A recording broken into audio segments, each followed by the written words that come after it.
pledge allegiance to the flag of the United States of America and to the republic for which it stands, one nation, under God, indivisible, with liberty and justice for all.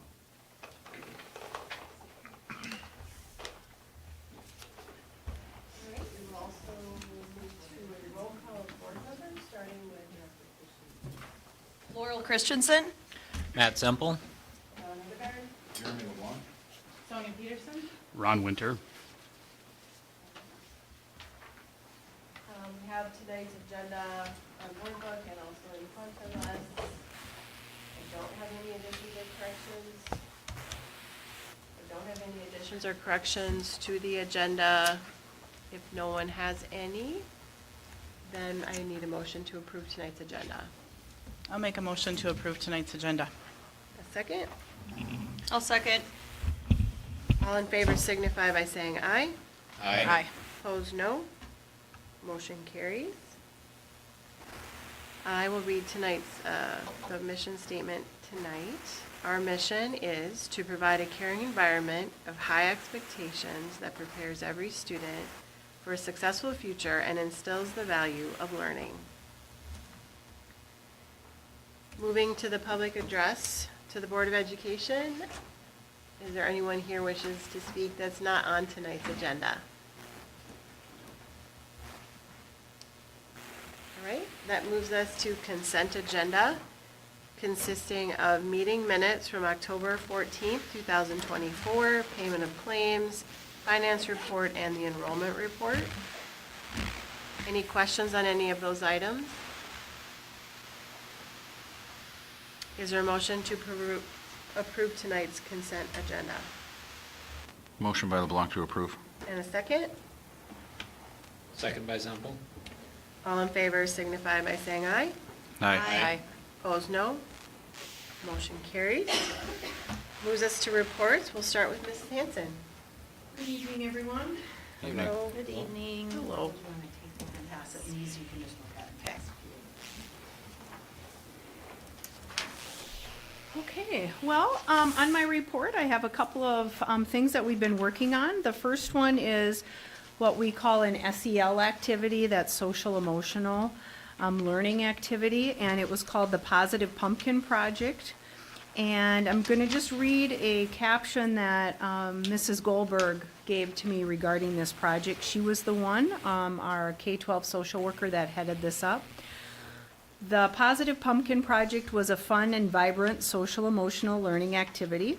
Burt Rainey 3rd, 4th, and 5th graders participated and learned about the importance of maintaining a positive mindset and utilizing positive self-talk.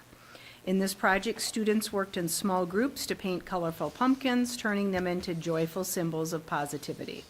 So you will see in the photos that are coming around, that was just a few of the photos. So we had a couple dozen pumpkins that were decorated, and those were on display in the lobby. A big thank you to Scott and Katie Mortensen for sharing pumpkins from their garden for the school project, and also to, as I mentioned, to Mrs. Goldberg for organizing the project. Parent-teacher conferences are coming up this Thursday and also next Tuesday from 3:40 to 7:40, and that is district-wide. A few years ago, we switched over to JMC, so parents in the elementary have to log into their parent portal and sign up that way. For many of our youngest learners, it's the first time they've ever been into the parent portal, so we send lots of reminders, offer help from our office if they need help getting in, but it is a good way to get them set up for the rest of the child's career. READ Act, Phase 1. So I believe the last time we talked, we were in the process of enrolling all of my new staff. As far as for Phase 1 in the training, they're all now enrolled, the new staff. And so right now, we are just down to a couple staff members that have not signed up yet in the elementary, or actually as part of Phase 1. But all of the new staff that were hired this summer are already working on it. A couple of them transferred in part of their training, and so that was really nice too. They're able to, the state just transfers that over to me. And Mrs. Schneider actually was trained as a letters facilitator. So one of the things that our district gets to do is she now can meet with that group of teachers and they create their own schedule that really works for them. So it might be a weekend, it might be a combination of after school nights, it really depends. Versus if we stuck with the state program, we have to basically commit to their schedule, so there would be no flexibility. So we're really appreciative that she's able to do that for staff. And I know they've been meeting and they're working on their first unit at this time. As you know, you approved a new ELA or reading curriculum for the elementary, and that has been fully implemented this fall. One of our big goals was, I always say, to do it with fidelity and to really provide as much support as we possibly could for the staff. That was the first new reading curriculum since 2012, and so it has been a big shift. I've seen phenomenal things happening in classrooms, and just a few support things that are in place right now. All grade levels are doing, I call them collaboration meetings, and so they are getting 2-hour chunks during the day. So for example, first grade actually met today, so the 3 first grade teachers came out of the classroom for 2 hours and they were able to just meet together to really brainstorm things and kind of work through any concerns that they might have for that. And so all grade levels have either finished that. I think I have 2 left that are still on the schedule. On our last staff development day on November 8th, we actually had another pretty large chunk of training that came with our program. That's our second round from the CKLA program. And we're split into K2 and then 3-5. And from my perspective, the second training was actually better than the first. So we were able to really get a lot of questions answered, and they dug into a lot of things for us. So that was very good. And then the other thing that I just want to mention, which at the beginning of the year I had asked the classroom teachers to use one prep time a week, preferably Thursdays, to plan for their reading or their CKLA lessons for the upcoming week. And I was very aware that, you know, there might be Thursdays that it just didn't work for whatever reason. But I just did a check-in with them last week, and literally all the grade levels are doing that. And they said there were a few that couldn't meet on a few Thursdays, so they picked a different day. But I was very appreciative of they're just making such a huge effort to make sure that's happening. And so again, the goal with that is it doesn't matter which third grade classroom your child's in, they're going to get the same reading lessons regardless of who the teacher is. So they are working very hard with that. Veterans Day program was yesterday. That was all Mrs. Hins, and I just want to extend a thank you to her for her organization. Bert Rainey was able to help with the pledge, and second grade, you know, historically does a song. So, but again, thank you to Mrs. Hins for that. A few staff development activities that I wanted to mention. I recently attended the Service Co-op 504 workshop. That was my 3rd time attending that, and every time I go, I learn something new. And so thank you to you, Mr. Schneider, for supporting my participation in that. In addition, one of the things that we've been working on is having our in-building staff help share some of their knowledge with their colleagues. And so we've been trying to do more after-school sessions for staff. And so I just want to point out, and I think I included them on my list as well, but the power of interactive read-alouds, that was with Mrs. Hafer. And then again, that's for all pre-K-12 certified. We're invited to that. Suicide prevention, which was put on by Brian Scogan, the Canby social worker. He's also in charge of the Southwest Minnesota Crisis Team. And for that particular training, we actually invited everybody. Anyone on staff was invited to participate. Angie Young, our special ed director, just did one, inclusion in the classroom, which was excellent. And we have another one coming up, accommodating for English learners, and that is going to be presented by Emily Grove, and she is Merved's ESL, ELL coordinator. So all of those are happening right after school, and they usually last anywhere from 30 to 40 minutes with some supporting materials to go out with them.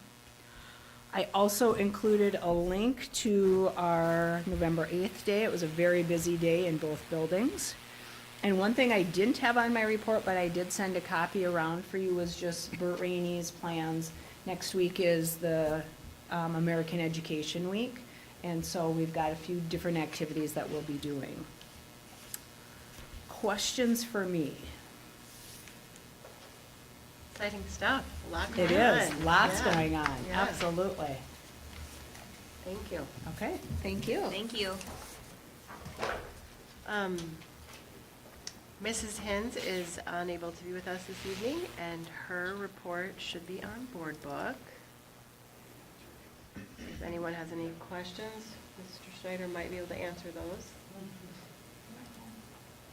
And she had an emergency come up, and so she's not able to be here tonight. First four, you can see are some grants, and then the rest of it, she said she will give a little bit more detail in next month's board meeting.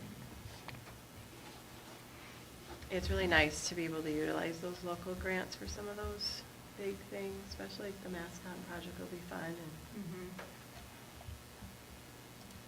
all right, well, we'll probably, I don't know what you want to do. At 6:15, Mr. Severs has to join us at that time. He's number 9 on the agenda. So I don't know if we want to, you want to start your report, Mr. Severs? Yeah, I think I'll start, because I see he hasn't hopped on yet, so his previous meeting maybe ran over. He's got a few of them back to back to back here, so, and we'll do that one via Zoom when the opportunity arises, so. So Staff Wellness Incentive Program, if you recall, you've agreed to fund that program. We, when we left the co-op, for our health insurance provider, that pool, we no longer had access to wellness dollars, and so we asked you folks to fund that. When I say you folks, the board funded that at for a maximum of $40,000. So there's a little explanation. It's another attachment to board book. You can see some of the activities this month. We're in the midst of doing some activities. What was today? Today was yoga, wasn't it? Yes. And so that was made available to everyone free of cost. Just trying to expose people and get them a little bit more active. The fly application, so Amanda was unable to be here tonight, but she can probably tell you, that's a big thing for Merved, is that's where we all work together and develop calendars that I wouldn't say overlap, but kind of weave together so we can share some common planning days. What was the date on the last one? Do you remember, Lisa, our last Merved day? Anyway, it was about Tier 1 instruction, right before MEA. Okay, but anyway, we had a big speaker come in, and so came in and presented to all of us. That's one. Fortunately, it's not Darren yet. Oh. So it will be Darren here shortly. So let me just finish about that. So that the fly application is due. So at some point we'll talk, when we come back here, we'll talk a little bit about our calendar. We're not ready for a 25-26 calendar, but if we wanted to start before Labor Day, we never have shown interest in that. So we would have to have several meetings ahead of that, and so the ship has sailed on 25-26, starting ahead of. All right? Questions about the fly calendar, how that works? So we're part of that application process, but I understand that we don't have to have all the meetings to start before Labor Day. Right? We never have, so, all right? With that in mind, I think we will jump to, give him just a second to get going here. Hi, Darren, can you hear us good? Hey, Preston. Hey, Darren, how are you? Good, now I recognize Jim. I got the picture I remember from the school administrator conference. I needed a face. All right, Darren, Hey, how are you this evening? great, Rich, how are you? Good. So we want to meet today and kind of discuss, I'm going to discuss a few things on timelines. So in my Yes. board report to you folks, it shows the options we have for referendum elections, not necessarily bond elections for next year. Obviously, what's the first one in February, correct, Darren? Well, the first would have been a May vote, that where we would have had to have the resolution written by February to have it on the ballot May 13th, yes. Okay, so, so the options really for us to look at for a vote next year. And just understand, we need to meet some of these timelines to put a survey together, to be able to give you folks some input on what our community would tolerate in terms of taxes or projects. And so we need a little lead time to develop that. So really our options are May, which would be super, super hard, August, and then the other option, Darren, we didn't spend a lot of time talking about, would be November, correct? Yeah, that's another option for districts, is to go to the ballot in November. And while it's easy for me to say that, and I guess for you as a board to talk about that, but we also want to be respectful and be considerate of the specialists and talent that are also on the call. Like Jim Wilson had a good point when we talked as a group about where that puts the design and construction process, and that's maybe not as favorable of a time, because by the time you get the vote, that has them really behind on when they can get their work started. I don't know if that's something Jim could add more insight to on the call tonight. Yeah, just that a November referendum makes it, well, in general, when a referendum passes, people get excited and want to know about the next day, why we aren't starting to dig a hole in the ground. And November referendum, just the general timeline, we are probably 6 to 8 months from a referendum to having documents for bidding. So that already puts us kind of at the earliest into late spring, early summer. In this case, kind of get move 2026. my calendar around it. Yeah. 2026. Yeah. So, by the time you actually are starting construction, you're late summer, so you've kind of missed most of that first summer. And I don't want to say it's not doable, because there's things that we can do to speed that up through phasing, but adding that element to it also does add a little bit of risk to the project, because we're bidding work, such as earthwork and utilities and concrete footings and foundations, and we've locked contracts in for those amounts without necessarily knowing what the total cost is. So, a little bit of, and I don't want to make it sound too egregious, because we've done it successfully, but there is a little bit of risk with that. Rich, I'm going to share. Could I have sharing rights, Rich? Sure, as soon as I figure that out. Well, and if it's not Yeah, possible, it just then- went there, it should be Okay. coming to you right now. Yeah, so I thought it might be, I'm a visual learner, I thought it might be handy, so you've got this in hand, but so as you see here, I'm showing the May vote timeline. Most of our districts, and we have several in Minnesota we're working with right now, they have their survey approved this week. It's going to print at the end of the week, and then it takes 2 to 3 weeks for printing, and then they're surveying 1st of December, right after Thanksgiving, with a close deadline right before Christmas break, because that review and comment deadline absolutely has to be hit by the 13th of January, right around the Minnesota School Board Convention, so that the resolution can be written by the 18th of February and you have it on the ballot And that review and comment deadline is the one that really throws off our wishes for having it on the ballot by May. We could hit the February deadline for writing the resolution, but there's this extra step that Minnesota requires now, the review and comment. And that's the absolute latest we can hit that review and comment deadline. So my point is, you would almost have to have the survey written tonight, and my understanding, Preston has been excellent about updating me, and so has Rich, about every meeting. And I know you've been working very hard and trying to narrow down your scope, but we haven't put any of the potential projects on a piece of the paper for you yet.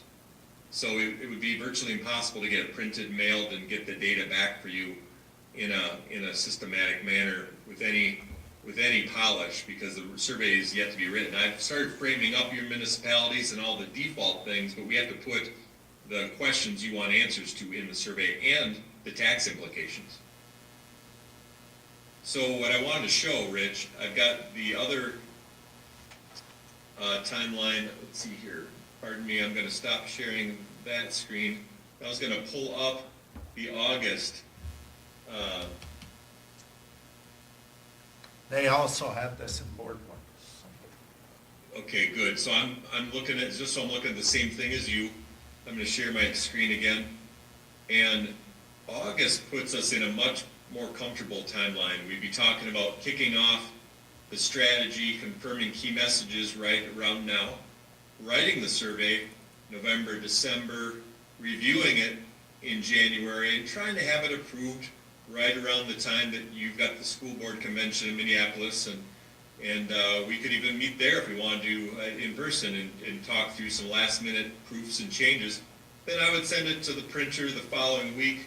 Again, 2 to 3 weeks. We could be launching it to your community right around Valentine's Day.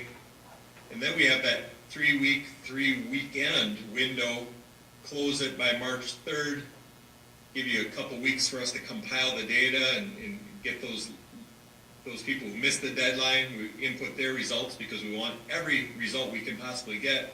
And then we're in great shape for presenting your data to you in March, hitting the review and comment deadline of April 12th. And then if you wanted to put something on the ballot, then you've got your May 12th deadline for the resolution. May 20th deadline, and you could adopt the resolution on May 12th. And then it's on the ballot in August. So that would be very comfortable for this team, and it gives you some more time to vet out. I know Preston had indicated you're getting closer to a leaning direction for which option you think you want tested, but there's lots of decisions to be made. So that would be the more comfortable timeline, far and away, but also take into account what we want to be sensitive to, and that's Jim's ideal timeline for going to bid and getting contractors lined up for you if it passes. So Preston and Jim, if this is the timeline we do we need to rush into any work sessions? Because remember, we've only had 3 board members actively participating in, that could actively participate in that facilities meetings. What does a timeline look like for us so they start to get more of this information before they're asked to say what they want on that survey, or isn't that important? Knowing what's on the survey or agreeing what's on the survey, that is very important. We want the board to have that input.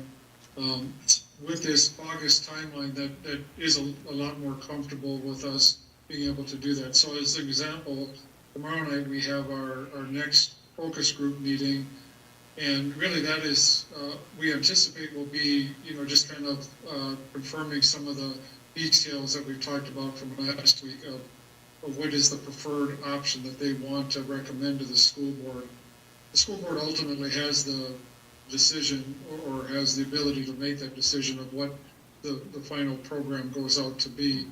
But I think it would be beneficial to have some time to talk about the strategies of this survey, whether or not we put the full proposal out there as the option and don't give the survey participants more information than what the final project is, Or the other potential could be is that you draft it with a more basic scope with a long-term strategy of adding costs. So as an example, we talked about the final option of being keeping the best parts of the existing buildings, primarily the gyms and then those west of the gymnasiums, and then replace both the high school and the elementary school.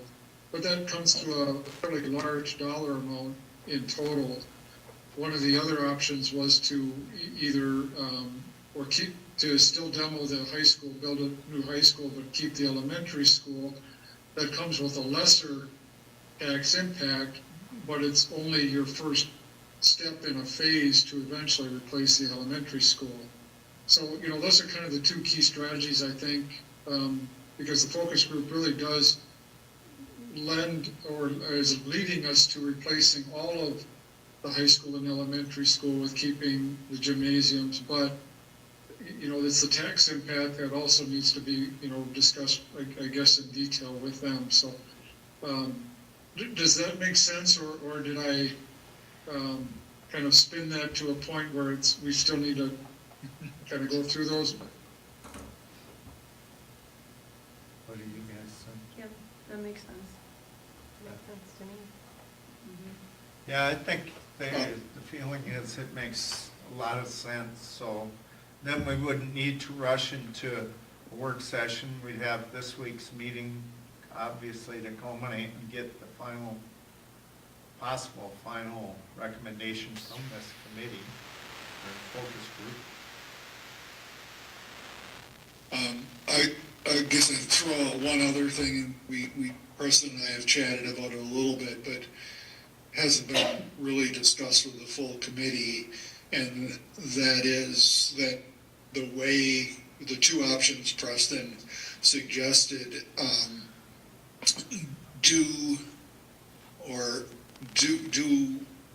leave open the possibility for having a 2-question referendum. And so I think the board maybe needs to discuss their thoughts on that.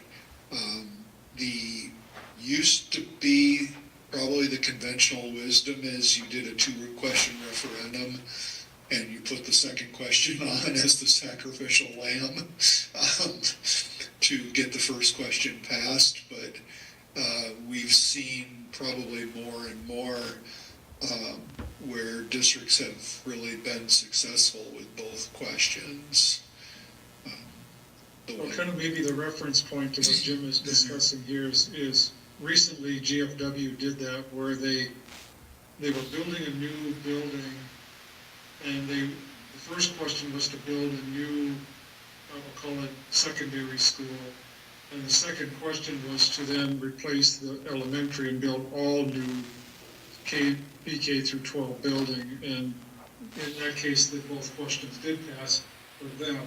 But it was a way for the community to maybe vote on something that is a lower cost option as the first phase, but then that's a second question, they get the ability to say, well, no, we think it's more prudent to build the whole thing new. And quite honestly, from our side of things, we pride ourselves in customizing every survey. We've done over 1,300 of these types of projects in our 22 years, and we pride ourselves in no survey's been exactly the same. So any questions you as a board want sorted out by your community on the survey, it's less a survey, it's more of an interactive newsletter, because page by page it educates them on what the needs of the building are. Kids having to walk outside to go to the cafeteria to eat their lunch, I mean, you can tell the story, and then we ask for their input on solutions, and you could put one blessed solution in front of them and have that be it, like some districts do, or you could do a phased approach and say we could do this for this much, for this much more, we could do this much, and we're very transparent with them about each tax increment. I was on a project like that with Preston in Edgerton, Minnesota, and that really gave us very clear data on how far they would let their taxes go up and in what amount of scope they were prioritizing, and what was left for another day. So once your committee has its priorities, you just give us some direction, and we'll start writing a survey to get the answers you're seeking. It's a kind of a vote before the vote. You can test their willingness to support things before you even put it on the ballot. So let's talk a little bit too then about the possibility, what do we gain out of doing it in August versus November? Other than, you know, the shovels in the dirt sort of thing in 2026. Well, there's one thing I can add, Rich, and I guess this is based on, we have a full-time research guy on our staff that was really brought us to the next level because he studied trends. And now, I can't speak for Yellow Medicine, but we have studied the data, and referendum passage rates are higher in Wisconsin when it's a presidential election or as voter turnout is high. In Minnesota, it's the exact reverse. The lower the voter turnout, the higher the passage rate. So do with that what you want as a board and as a leadership team, but we do have data to back up the fact that the timing of the referendum, and I don't even know if you want to play those games or if you just want to put it on the ballot at the time that makes the most sense for you to have the right projects tested and the right data back from your community. But some Minnesota districts choose to go in August, and they avoid a November, whichever they think has a lower turnout, so they know just the school fans will vote. I don't know if you want to get into those strategies, but that is just a piece of data that we have tracked over our thousands of projects of this nature. I don't know, we're neighbors, we're separated by a river, but completely different political climates when it comes to passing referendums. Good information to know. And we just compiled our data from November, and 78% of the referendums from Tuesday of last week passed across the Minnesota and Wisconsin. Largely Wisconsin, because they can't go to the ballot nearly as often as Minnesota. They can only go April or every other November, so they only have 3 opportunities across a 2-year span.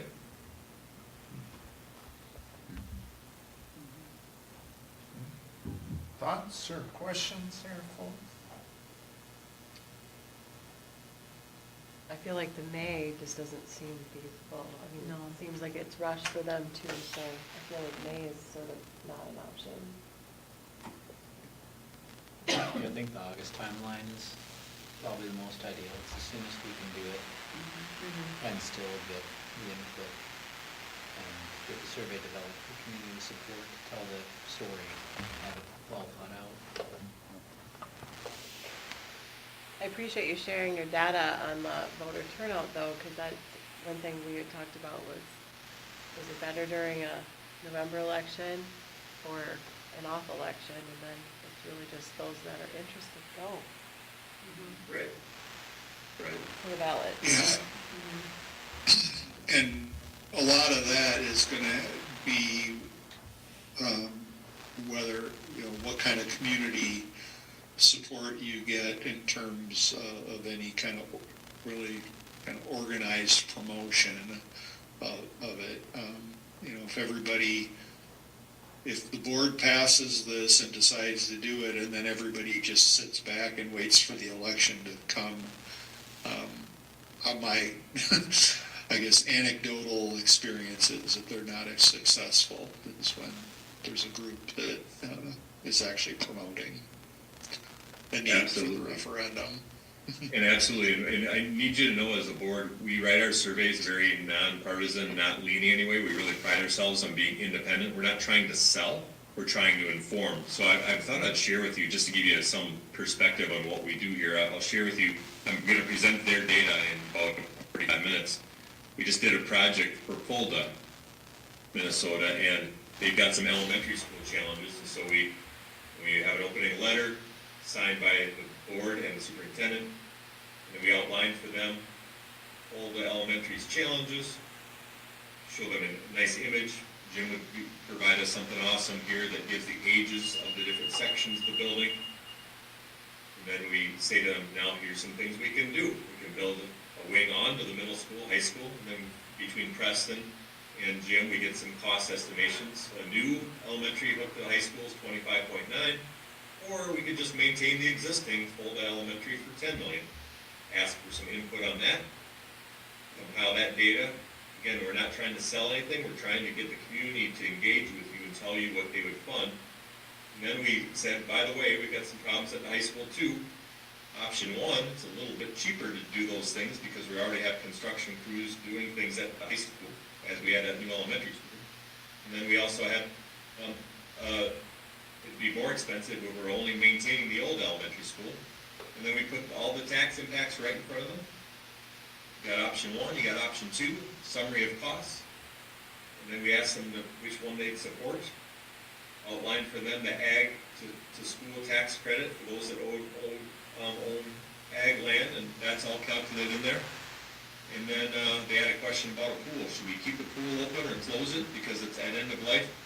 And so that's the kind of stuff we can do for you, and then at the end, we'll be able to say which municipality is more supportive, less supportive, and we study your data and just tell you exactly, if you're torn between an option or two, we can test a couple of different options for you. So that's, just keep that in the back of your mind as you're working with Preston, Jim, and Rich on, in this focus group on what to do. You don't have to come up with one solution. You can come up with a couple that we can test and get good tax impacts from Ellers, or I think you're going to be with PMA. And we'd be glad to test whatever you need to get your community as much ownership of these projects as possible. So that's just a hot off the presses sample that we're going to present to their board in about 45 minutes here. So.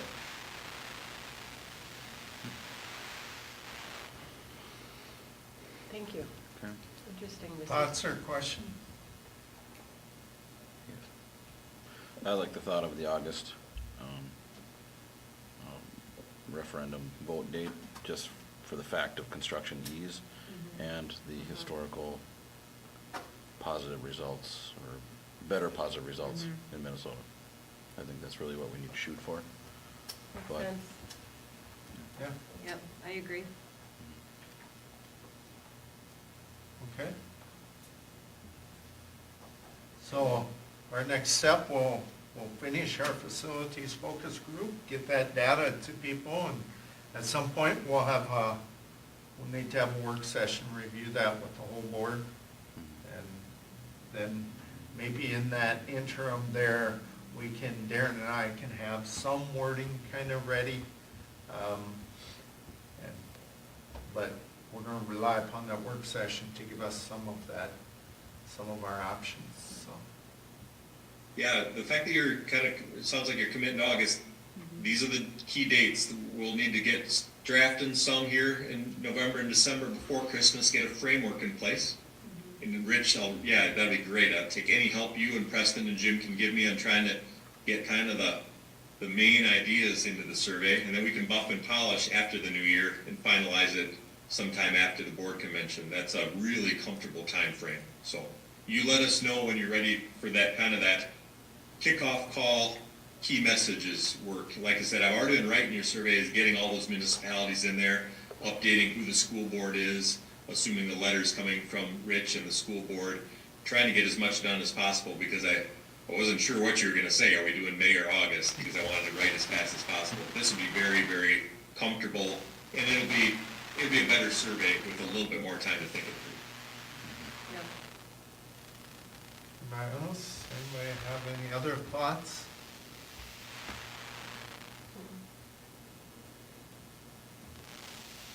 All right, well, thank you, gentlemen. Thank you. You bet. Thank you. Thank you. All right, You bet. Thank you. Rich, you just reach out to me, and I'll be ready for you, sir, okay? all right. Preston and Good Jim, to see you, we'll Jim. see you tomorrow night. All right, see you tomorrow. Jumping, huh? See you tomorrow. Take care, guys. Thank All right. Joe Buck, I guess, sorry. All right, good night. Good night. Questions for me, or beyond that? I know we kind of went out of order on the board agenda, but discussion items or things. I believe that those of you that haven't been attending I'm just afraid you don't have enough information to know what's been said. I would agree. Right, I would So- agree. Yeah. So that's why, It's been a lot. Yeah. It's been good. yeah, A lot of input. And That's great. That's what the board needs, really, Mhm. is to find out what people are interested in or can tolerate. okay. So then I'll just keep going with my report. Activities Committee, I'd like to put a meeting together, so I'd like to set it tonight so it can be part of our agenda. So our options are the 18th, so that's 1 week from yesterday, the 19th, 1 week from today, or the 25th. So that's Sonia, Ron, Laurel. I think any of those would work for me. I would prefer not the 18th. Okay. So we have the 19th or the 25th. Either of those work for me. Okay. Oh, The 19th or the 25th would be, work for me. You said 5:15? Yeah, that's what we have been going, and we can go whenever you want. 5:15 is fine. Any preference over the 19th to the 25th, Tom? 25th, Okay, that work? Yep. all right, so we will set it as the 25th, and we'll add that to the bottom of our agenda. That's the date for that. MSBA convention, Denise has reserved rooms for everyone. That's how we just do it, just so we have a block of them. And so if you're unable to attend, please let Denise or I know. We will, after canvassing the election tonight, we will have to reach out to Abby and talk to her. So. New staff meeting, I met with our 8 new staff members today after school. We do have a good crew. I mean, it's a large crew, but very talented. I was very impressed with them. They are, as would be expected, first-year teachers or first-year employees are struggling with things. Time commitment, new curriculum, life balance, what is that, right? Decisions about HR things, the benefits, that's stressful. I mean, if you think about your first job or changing jobs, those decisions are stressful. And you can't opt in and out whenever you want. We bring them all on board at one time, so those are stressful for those people. But they're learning and progressing. They were especially appreciative of the network of colleagues they have here, their mentors, their principals, and HR support, the other support staff, secretaries and stuff. They were very appreciative of that. So overall, pretty darn good meeting. So. I talked a little bit about the calendar, so we have a couple rough drafts that were run by the principals, so the principals will give me a little input on that.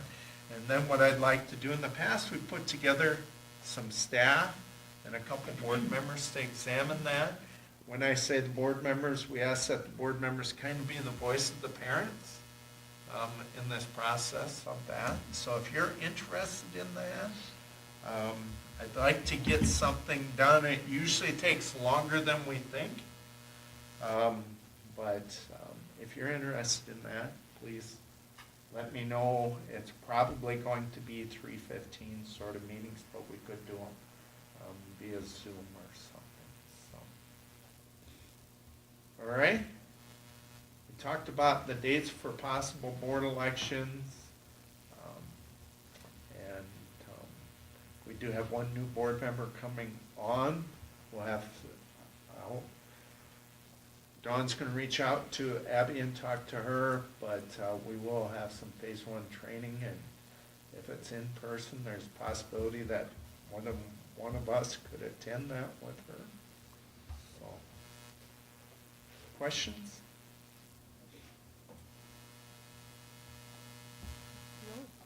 All right.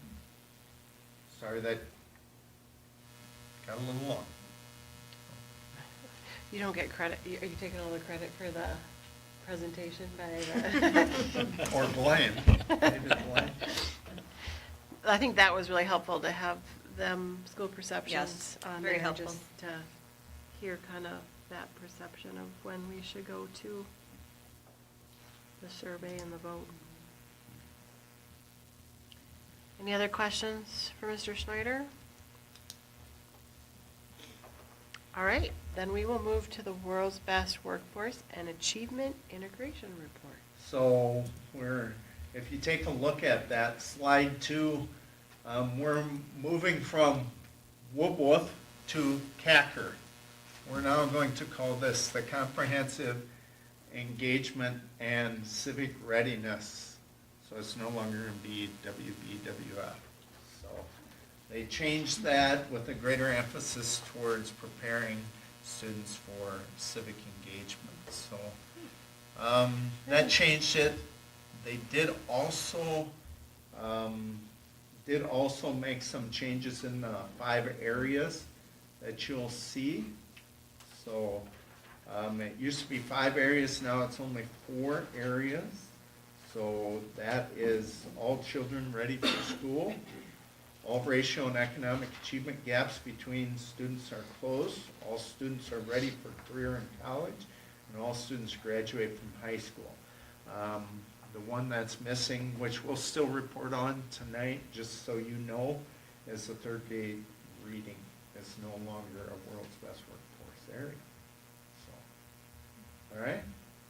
So let's give my voice a little break. And Lisa, if you want to take all children ready. Absolutely, would you like me to? Yeah, that'd be Okay. great. So Leah could join you up there too, so you didn't sit alone. Okay, perfect.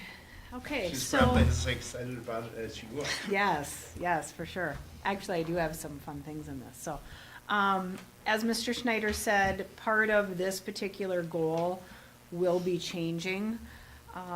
And one of the things that in this one, if you click on that link, you're gonna see a document that Burt Rainey has used for many years. I do anticipate some changes coming, which is gonna be kind of a change or change in the flow of our data for 2 reasons. Number one, we are now using FastBridge, which is a literacy screener. But the other piece is that the state is actually in the works of coming out with a kindergarten screener. And I really like the idea of that because every school will have the same screener. Otherwise, it's really hard to compare what we have to anybody else. It has served as a document that I would say especially our preschool staff use throughout the year. It's just a basic reminder of things that they need to be working on. Some of the strategies that, we continue to work on, I would say in the last 3 to 4 years, I've seen a significant increase in the collaboration between preschool and kindergarten. I know many of you were involved when we switched some gears in preschool and went to all day, every day as an option. They really wanted the commitment to be that preschool was part of the elementary school, and so that has helped tremendously because preschool and kindergarten work together. I won't read through all of these strategies with you on the next page, but just some ones that I think are really important that not all schools do. For example, our preschool staff they attend all staff development activities. There's no difference at Burt Rainey between a preschool teacher and a 5th grade teacher. They also are involved in the science of reading training as well. So 3 of our 4 preschool staff are already done with that training. They utilize a curriculum called the Creative Curriculum that is very much hands-on. I know just this morning we worked on, they call them, it's a study. So one of them is like, say, transportation study or pets study, and everything you need for that study, which matches this curriculum. Basically, it's all hands-on things that you purchase. Things to work on playing in the kitchen or playing, taking care of babies, whatever it might be. All of those things are part of that, so they work very hard on that. I think the next one, Mr. Schneider, is yours. Yes, so all racial and economic achievement gaps between students are raised. So this one, If you recall, our general goal is for all students enrolled on October 1st will increase their proficiency in the MCA reading by 3% year to year. So what we do is to kind of measure that, we take and compare American Indian students, Hispanic, Latino, free and reduced lunch students, and then SPED, non-SPED students. We compare those. All groups are then compared to all students. So the gap between American Indian and all students, remember this is from 2024, 23, 24, last year's data. So that decreased by 1.3%, so kudos there. Hispanic, Latino, it increased by 19.9. Now that's really not as bad as it sounds because the previous year it was the other way around, and just it's a small enough group that can significantly change quickly. So that's a red flag, so I put that in red. Free and reduced compared to all students, the gap was decreased by 3.6%, and SPED compared to all students, the gap was decreased by 7.9%. Questions about that? So this data, this achievement gap data, is not terribly valuable as we've been analyzing it. And so we'll look at changing this again because we're getting better guidance from MDE on how to measure this.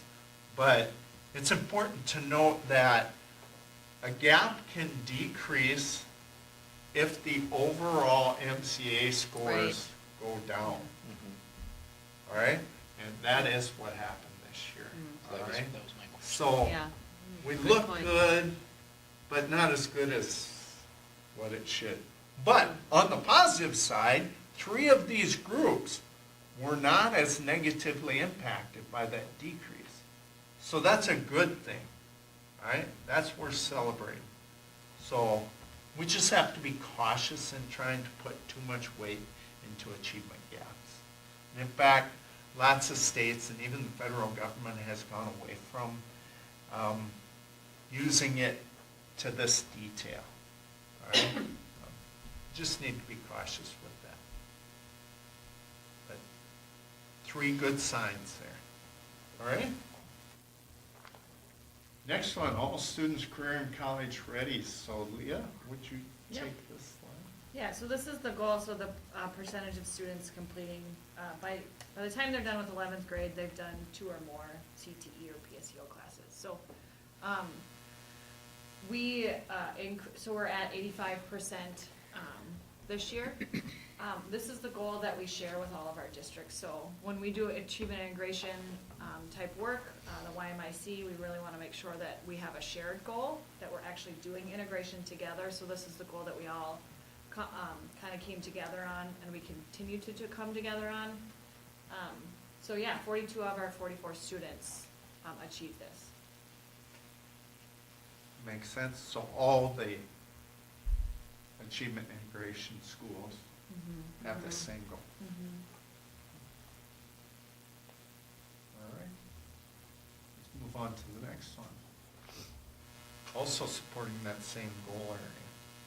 Yeah, so we just wanted to break it down to make sure that we made sure we didn't miss population groups, so sometimes within this work you can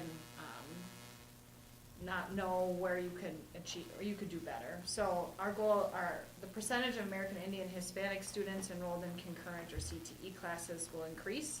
Again, this is a new goal for us, so we wrote a new plan for the 24 through 26, and so we just were establishing baseline data this year.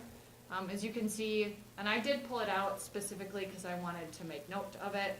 So yes, we had 100% in CTE and PSEO classes, which is amazing, but we had 48% in PSEO classes. So just making sure that we're aware of that type of work and making sure that there's access for all.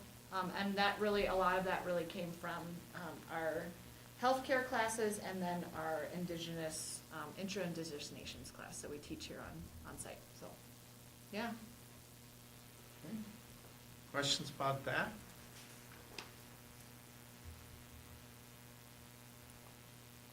So here's some strategies, some of the courses, go ahead. Yeah, so, I just wanted to break it down so that we kind of talked about what classes are we talking about. And they change every year, but we definitely have kept the Intro to Indigenous Nations class. We add that in '22. So Adam Saviego, is a Minnesota West college-provided professor. So he is enrolled, he's employed by Minnesota West, and he comes over to YME and teaches the class just for us on site. And that's worked really well. It's a 3-credit class. And it's 2 days a week that he comes over and teaches that class, and it's access for anybody who is interested in taking the class. That class specifically, you don't have to have a certain GPA to be enrolled in it, so that's, so the access is even higher. The next ones are called concurrent classes, so they're taught by a high school teacher, for college credit and high school credit at the same time. So those classes come out of SMSU. So that's our academic writing class, our lit class, it's called Human Diversity, Calculus, Pre-Calc, College Algebra, and Sociology. We are constantly working on making sure all those classes stay, and how can we grow to make sure we have more access. And these are so transferable for most students. I've had families tell us, my kid left YME and had 18 credits going into college and had a lot of their prereqs already crossed off. So these are really good classes that a lot of students take advantage of. The next one that we've been working on for lots of years and been involved in is our CTE collaborative. So that's the one where our students go over to Minnesota West. Again, not as high of a GPA requirement as a traditional PSEO class. That would be an online class. Something that was added last year was a 9-credit welding certificate. So students are leaving and having a certificate that would allow them to have a higher potential wage going into the industry. It's pretty competitive going into this year. We actually filled and had to tell students, seniors take priority and juniors you can take it next year. So that's a newer one for us. As always, we have the CNA class. A lot of our students after CNA went into TMA. So that was starting to gain more traction. Inter-Ed has kind of stayed around, but it's more online. We've kind of gotten a little bit more savvy around that and making sure that students get the right classes to transfer. We have an Intro to Healthcare class, and then Powerline is usually on site with college students as well. We didn't want to let go of that one. So that's the one that's kind of sticking around. And then the last ones are here in the building, so that's the other way that students get CTE credit is hands-on learning. So whether that's our FACS, our ag department, or our industrial tech department. So that's how they're getting all of their credits. So all those qualify for meeting that by the end of their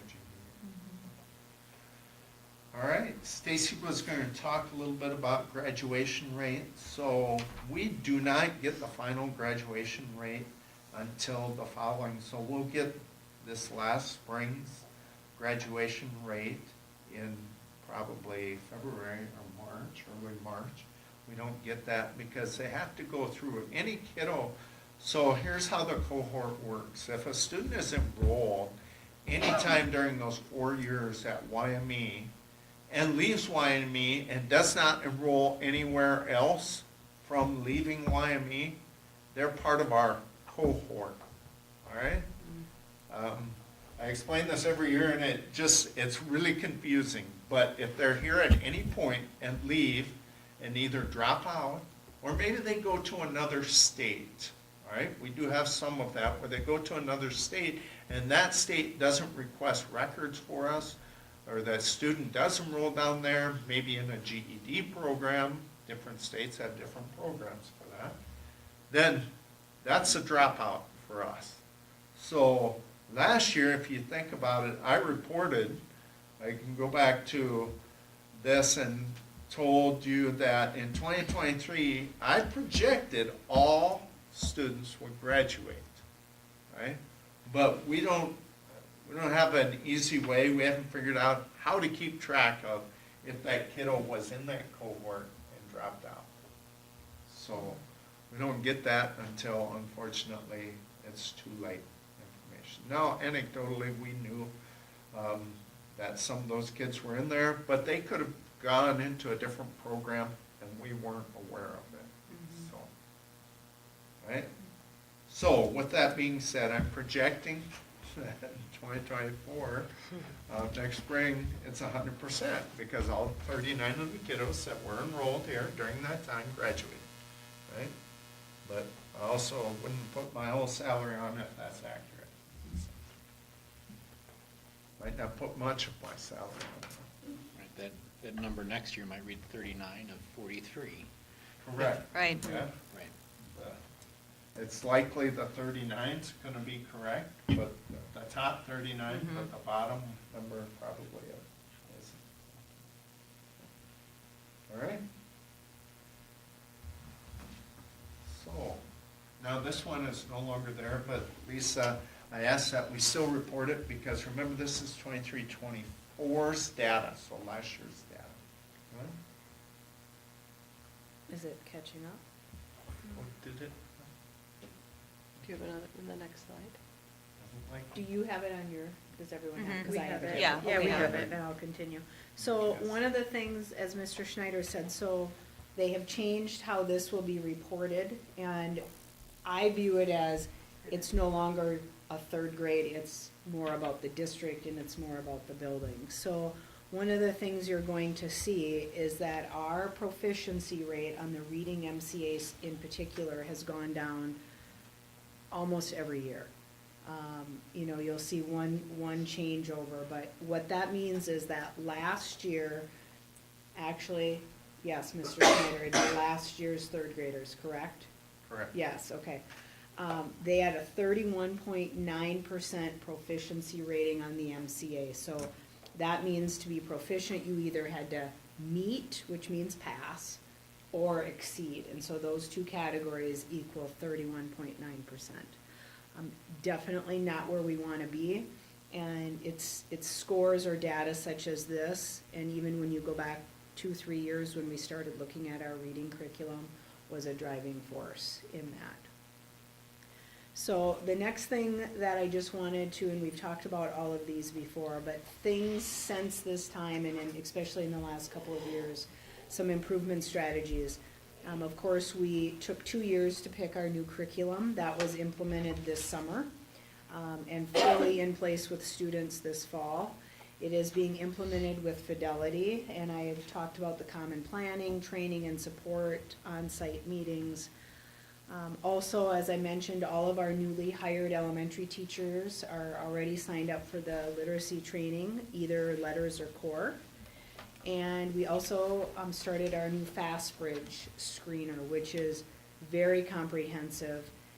It is I'm gonna just say a very large tool. It's gonna take us a little while to get used to it, but the data that we can get from it is pretty incredible. The other thing that I wanted to mention on the next slide, and I just have to call attention to this because it was a really important stat that Bert Rainey got last year. So if you take a look at this is in particular our 5th grade. So as you recall what third grade scores look like, and as a district or even as a building, they always group us together. But we can tear that apart by grade level, and I just need to give a lot of compliments and kudos to our 5th grade students last year and my 5th grade team. Take a look at those scores. That is the best score I think YME has ever seen in any category on a test. And so one of the things that we were able to do once these became official, I had a pretty good idea that they were gonna be well above state average, but once they became public and we could share, I had lined it up with Mrs. Hins, and the 5th grade teachers and I came over to the high school and met with the 6th graders.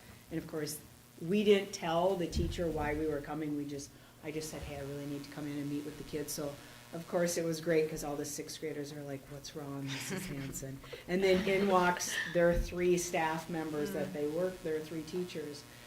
And so we walked them through how like MERVED ranks all of the schools, because MERVED will actually take each subject area and they rank us for math, science, and reading. And so I had to explain to them, first of all, what MERV was, you know, and they're still looking at me like, what's wrong? But then we ended up, and we did not focus on the bottom 6 schools, we only focused on the top 3 or 4. And so finally, they realized that their class had the top score in the MERV. And so we got to celebrate that with them. And, you know, as you can see, 5th grade has just been working really, really hard. The staff tune in to very particular things with reading, and especially things that also we know are taught on that test. They spend a lot of time on independent reading and conferencing with the students, so I am extremely proud of that number. So we did the signs up outside of the 5th grade this year, so those current students now know, like, this is you, you know, you've got something high to achieve for, so just very proud of the staff and students for that. Any question on any of the reading MCA scores? Got one. Yes. So that third grade goal, I'm assuming if you look statewide, that everybody's low, that's probably why they wanted to change that goal? It has at least, and I keep pretty detailed information every year. They tend to be lower. Now, I will say, if you went back like 8-9 years ago, I remember it being almost the opposite, where 3rd grade would come in higher, and then all of a sudden now in the last few years, you have definitely seen a decline. I'm not sure, but I think that's a good speculation on. But in defense of their original design of it, remember, you're getting them on grade level by the end of 2nd grade, beginning of 3rd grade. That really breeds success, all right? And what they're now pushing is each grade. We really want them on target each grade, but we don't have an MCA in K1. So it'll be nice to see that goal going forward, where we can actually look at the 1st grade level, the 2nd grade level. We're not just comparing 3rd grade. Well, and it'll be 3rd, 4th, and 5th So, as far as the elementary, because K2 doesn't take this test. Right. But you could pull something off of Fastbridge Oh, and give it an idea. absolutely, yes. And that's what actually that's kind of what we're studying through that MERV Tier 1 MTSS training. The other thing that I think goes along with this is, for some students, in some parts of Minnesota, it maybe takes them longer to reach that goal or to get to that proficiency. So, you know, when I think of our students that come to us as preschoolers or kindergarten, there is a big difference of a learning ability between someone that has maybe been exposed to a daycare or been exposed to our preschool versus maybe hasn't been around a lot of children and we're their first experience as kindergartners. So I appreciate the fact that the state is changing this, because it gives us more time to help support them and bring those scores up, so.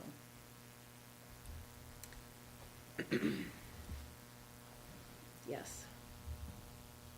All right, now, so also part of this presentation, we have to do an annual achievement integration presentation, so unfortunately, some of this is repeated, right?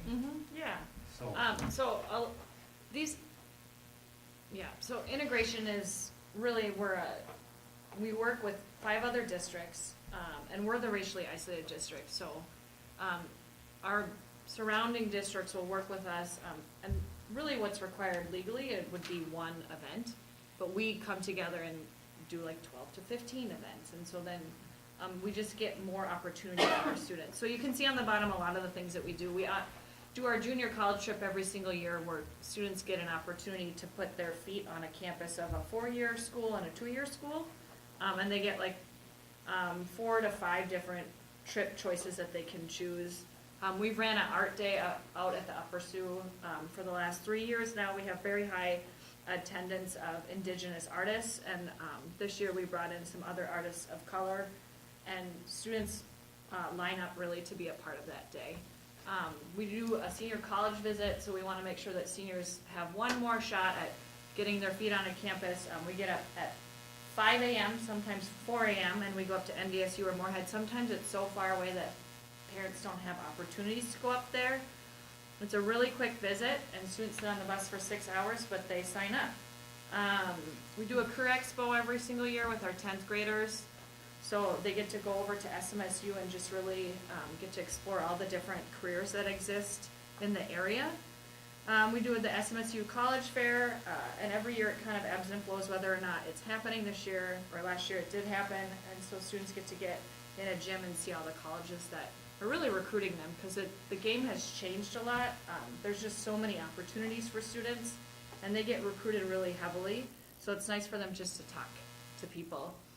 We always do our 9th grade career and college day where they go over to Canby, and they get to experience all the different degrees and careers that are over there, and just kind of get exposed to the beginning of the start of college in 9th grade. This year we're doing a YME job fair, so I guess I'm reporting on last year's stuff, but it's fun just to mention that we advocated pretty hard to have a job fair here. So that will be in March, I believe, and we're doing it with other schools, but we get to have it on site so that we'll get some of our other grades to be involved in it as well. We do our senior career and college day, so that's where we have a morning breakfast, and in the afternoon, a morning breakfast and mock interviews, and they create resumes, and then in the afternoon they get placed individually at job sites. It's not perfect, but a lot of students have very high remarks towards it. We always do the tour of manufacturing, so in the area we have about 20 students sign up, and they basically get to go and see other manufacturing sites in the area, and then kind of a little bit on the outskirts of the Granite Falls area. Our junior business tour every year is another one where students sign up individually on the site they'd like to go to. So we start with a tour on a job that they're interested in, usually in Marshall. We do a free college lunch for them, which is kind of a nice, exciting to experience what it's like to eat college meal plan. That's always their favorite part. They tell me every time, all you can eat. And then we did a veteran panel, which was really nice. A lot of times when they get recruited by veterans or the military, they don't always get to hear their story. So that was something different this year that we provided for them. And then they did one more tour in the afternoon. So it's kind of a busy day, but it's a nice one for them, and that's all located in Marshall and SMSU. The Beulah Light Retreat is our 9th grade retreat. We hosted it last year at Lakeview. We brought in a speaker that's just really an encouraging space for 9th graders to come, and then we ended with a food truck that students ate way too many cheese curds. And then we do our tour of healthcare every year. I think that's our 2nd year of doing it, and we work with CCM and Avera, and students sign up for that one. So usually juniors and sophomores, sometimes seniors. And then our Jeffers Petroglyphs is our event that we do with Ivanhoe, so it's our one event that we work with them, and that one is down with our 5th graders that we did last year. So we run all those events. Again, in integration you only have to do one, but we work together, and we think it's better if students have way more opportunities and feel more set by the time they leave here. So that's all the things that we do there. Really great stuff. A lot of work. and Very good hard work. opportunities for Yeah. students. Yeah, Mhm. yeah. I'll get this. I don't know what I'm doing wrong. Does it keep up? The next one is just kind of our goals. I always like to make sure that it's in here so we remember the point of integration, and why it was created. So we're always working on reducing disparities and academic achievement among all students.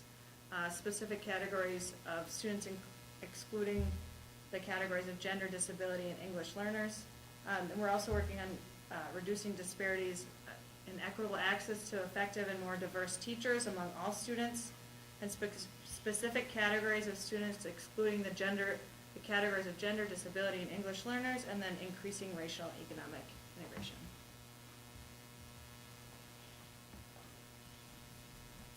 That's just kind of repeating what we had said earlier about our goal 1, which is our making sure that they have access to career and college level courses and our CTE courses. Something just to add here, so traditional PSEO changes every single year. We make sure that all students know.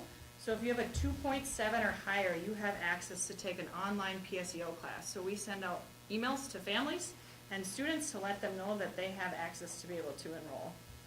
So that's another way that students are getting college college classes. Some supporting strategies around this would, like I said earlier, was our MRV CTE class, our Intro to Ed class, or Intro to Indigenous Nations class that we teach here on site, the career and college planning exploration, our career and college cross-district activities that I just talked about. We do run a summer STEAM camp. Last year we didn't, and that really comes down to usually what we would do, and coming out of COVID, it's just kind of dwindled with other districts wanting to be involved. But we used to run it with Lakeview, RCW, and Canby. And last summer, there was no interest. So in order to run an integration event, we would have to do it with another district, and we usually ran it through summer. So we were the only one, honestly, that was wanting to move forward with it. So we'll try again, see if school districts are interested in this next summer, but I think it was kind of the burnout, and it kind of fell flat at the end that they weren't interested. And then the last one is just my position and how it supports the goal. It'll catch up. Sure, so we always have a goal around training. So in the past, this goal used to be around kind of the grow your own goal, so intro to ed, and finding more staff to be interested in locally going into education. And sometimes we didn't really have a lot of good data, if I'm really honest. And so really how we pivoted this goal moving into our new one is making sure that we're training our staff that we already have here to make sure that they feel like they can be effective educators. So our goal is around just local Dakota political history and indigenous history, and making sure that we have an annual training. So in 2023, we trained staff in smudging practices and history, and it's always in working with our Indian Education Department. And then I think you can go to the next slide. So all our staff were trained in that. That was at the beginning of the school year in 2023. And then we also, at the end of the year, had the MDE training that was provided that staff had to do.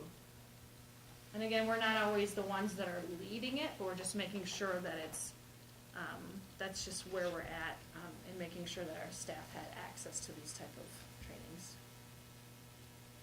We always keep grow your own. I have 2 students really interested in education, and we're making sure that they feel like they have all the right type of classes for it. And I'm connecting a lot with SMSU and making sure that they feel ready for that. But we don't have a lot of students always chasing after teaching. But when we find them, we make sure that they know what they're doing. So, yeah. And then the last goal is coming. So when we rewrote our plan, we gathered a lot of feedback from the tribe and from the Board of Trustees. And something that they asked us for and that you guys approved was the attendance and cultural liaison position that we added last year. So this is our baseline data, and pulling it is kind of interesting. So really, it's just there to be data for this year because we don't even have anything to compare it to. But the goal of the position was that they would have a positive relationship and a connection with school through this type of position, interventions that would be around it. And so you can see that we pulled it for the school year. So I have semester 1, semester 2 data for both our Hispanic and Native population, and we pulled the percent of absences. So on the top, you have 98 students total, and this is K-12, and it was 11.8% absences. And then out of our 118 Native students, you had 14.4% absences. There's really nothing to compare it to until we go into next year. But this is our new goal with a position that was added.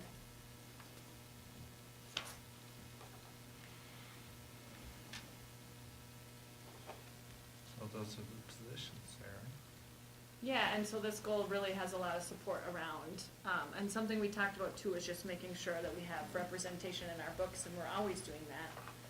And this position also allowed us to be able to leave the school if there needs to be access to making sure there's an in-home strategy.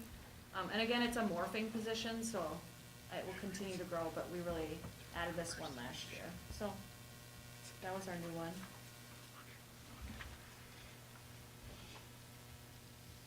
Any questions about any of that? So we probably have the wrong link in the board book, I believe, so I'll get it updated to what it is here and what we presented, because board book, Oh. we have to upload it as a PDF, and that was probably done like at noon today.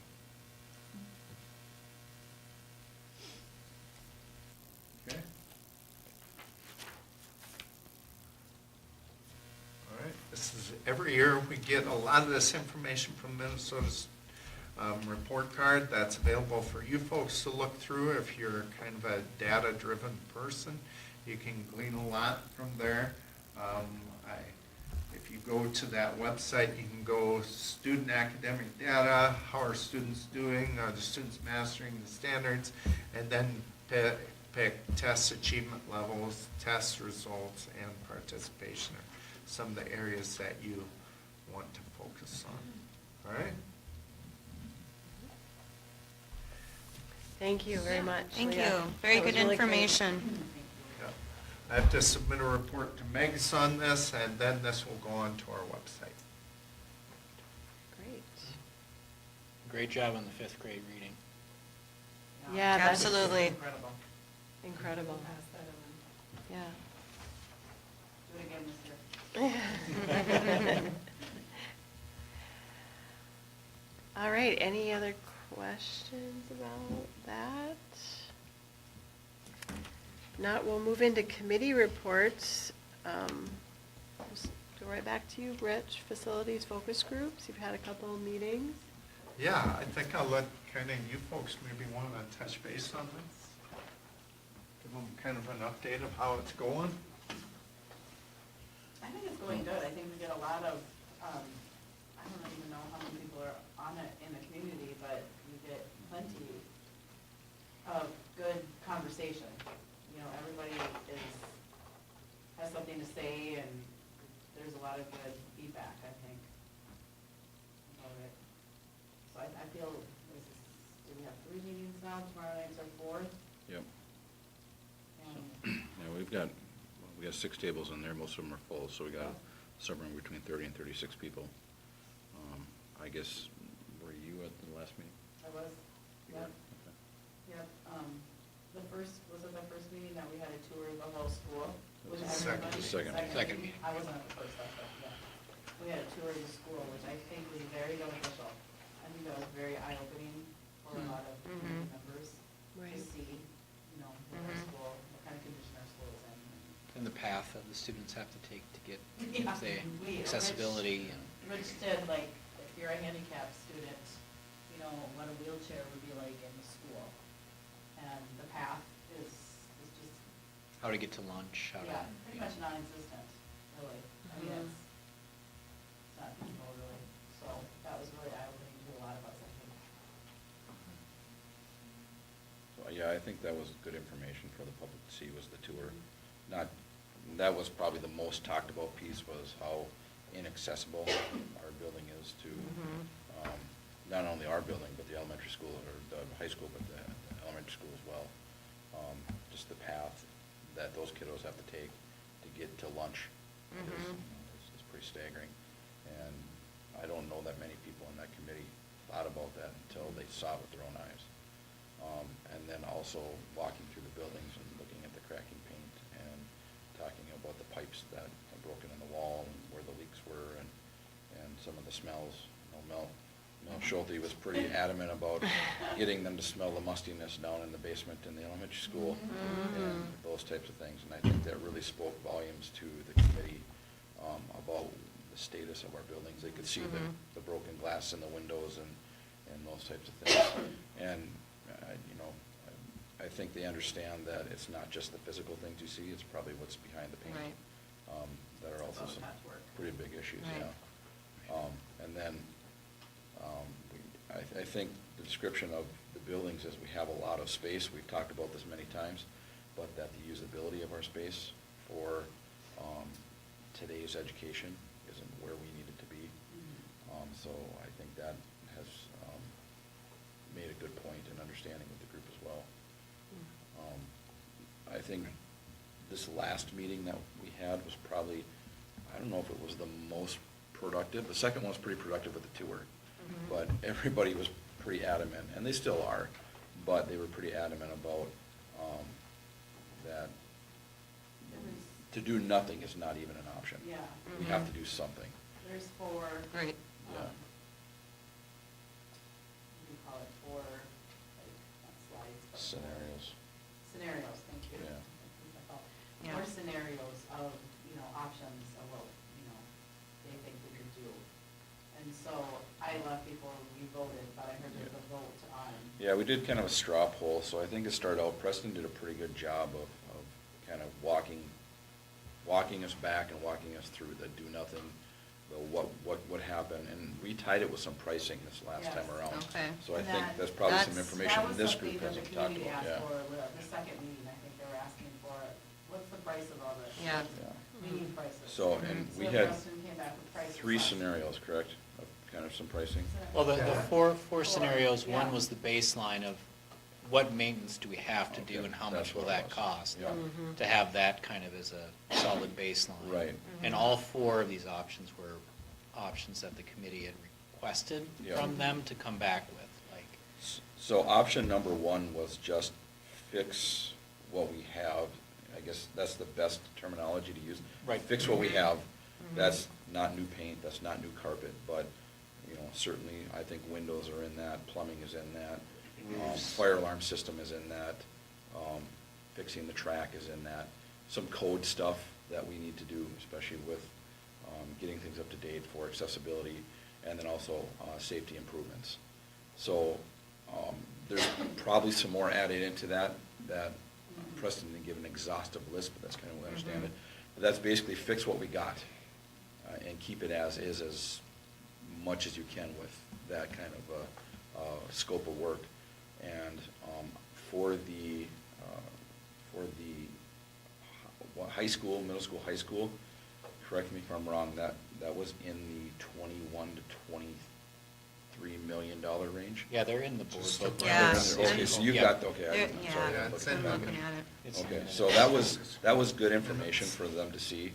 But as we walk through the different scenarios, whether it's the 30 million or the 50 million and on up to the $75 million for 2 buildings, they were kind of looking at a bang for the buck type scenario. And I think the straw poll at the end was everybody was, let's go with scenario 4 and talk about a new elementary school and a new high school with keeping our gymnasiums and part of the 60 building. So that's kind of where we left off, and then, what's the new guy from PMA, what's his name? Michael Yeah, Hart. he came in and presented the packet you see in board book there, as far as where we're at with our tax among our district compared to other districts, and, Like, it talked about the farm tax credit. Yep. Which is very eye-opening, I think, for a lot of people in the room. Yep. I don't really think a lot of people realize that existed. So I Right. think that was, a huge thing to present. so, and then we also talked about the referendum timeframes that we discussed tonight. So that Okay. was kind of, we explained all of that in the meeting, so everybody kind of understood that. Because I think one of the questions is we pass a referendum, how quick does it take to get buildings? Well, Yeah. not just the referendum and the engineering design and going out for bid, but the building that we're looking at is gonna take probably a 2 to 3 year process, just when we gotta build a little, to move some people, to demo, to build more. So that, it's not gonna be a quick solution. So the sooner we can get going, the better off we would be.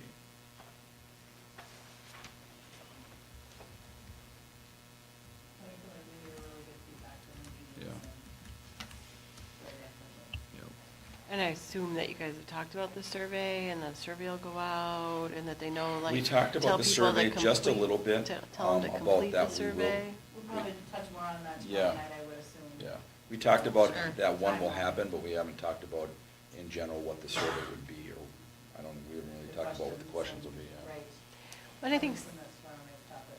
I think sometimes people will see a survey and like, oh, I don't have time to do that, or Yeah. whatever, but I think if this group can go out and just, little feelers and tell everybody, take the time to Talk do about the the survey, importance of, to have a voice Yeah. and give the board direction on really what, Do you guys think too, a question for you based off of, your involvement with this group in particular, but how, they were talking at a presentation tonight too, right? I mean, even if, you do this, but having that community support group that's gonna go out, I mean, do you feel like that group would be, I think so. I don't know that many of them have thought about that Yeah. until Yeah. But I last think meeting. there's, I think there would be a good majority that would back us up on that and Yeah. into these community support. and- I mean, I feel like that is gonna be so important Yeah. for us, and it sounds like you have a really great group, so. Yeah, we do, and we have a lot of input from, the surrounding areas too. So it's Yes, just not yep, Granite absolutely, Falls, it's yep. Clarkfield, it's Yep. Echo, it's, And so I That's think so that really important. helps too. It Mhm. is very important. And Mhm. one of the topics that we, that has been brought up a couple times is the Clarkfield pool. Mm. How can Mhm. we wrap all that in as well, using that pool or doing something with that pool? So Okay. that's a topic of conversation that we've had as well, that Mhm. we're considering as well.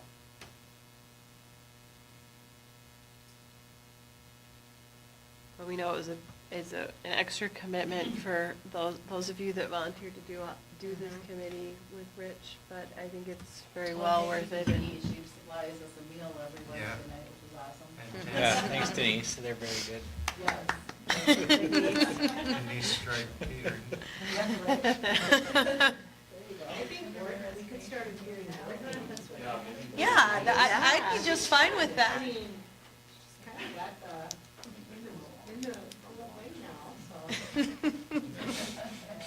We should do treats in December. It'll be my last meeting. Oh, yeah. We should, that's a good idea. 12, yeah, Wow. I know. Bittersweet. All right, any other comments, questions for the facilities focus group? It just really. It's exciting to hear about. I was gonna say the exact same Mhm. thing. It's just nice that you're having good attendance and that they're vocal and.